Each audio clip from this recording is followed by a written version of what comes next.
கர்த்தருக்கு ஸ்தோத்திரம்.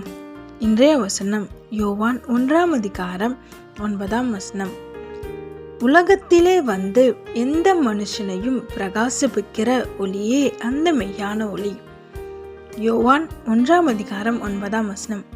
உலகத்திலே வந்து எந்த மனுஷனையும் பிரகாசிப்பிக்கிற ஒளியே அந்த மெய்யான ஒளி. இங்கே ஒளியா யாரை சொல்கிறாங்க அப்படின்னா இயேசுவை சொல்கிறாங்க. உலகத்தில் வந்து பாவம்ன்ற இருளில் சிக்கிட்டு இருக்கிற மக்களுக்கு ஏசப்பா ஒளியாக இருக்கிறார். ஆமென்.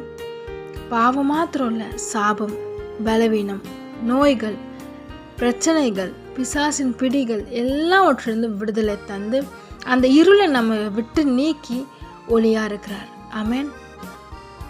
ஒளி வந்துருச்சுன்னா இருள் தானாக விலகிடும். அப்படிதான் ஏசப்பா நம்மளுக்குள்ளே வந்துட்டாருன்னா பாவன்றது போயிடும், பலவீனன்றது போயிடும், எல்லா பிரச்சனையும் நம்ம விட்டு நீங்கிடும். இது பேர் தான் ரட்சிப்புன்னு சொல்கிறோம். இந்த ரட்சிப்பு உங்களுக்கு வேணுமா? விடுதலை வேணுமா? பாவ மன்னிப்பு வேணுமா? ஏசப்பாவை பற்றிக்கொள்ளுங்க, ஏசப்பாவை பிடித்து கொள்ளுங்க. ஏசப்பாவால் மட்டும்தான் அதுலேருந்து விடுதலை தந்து நம்மளை ஆசீர்வதிக்க முடியும்.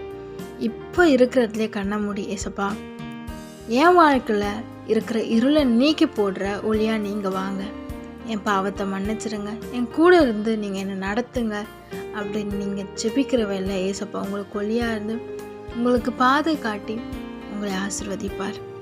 ஆமென்.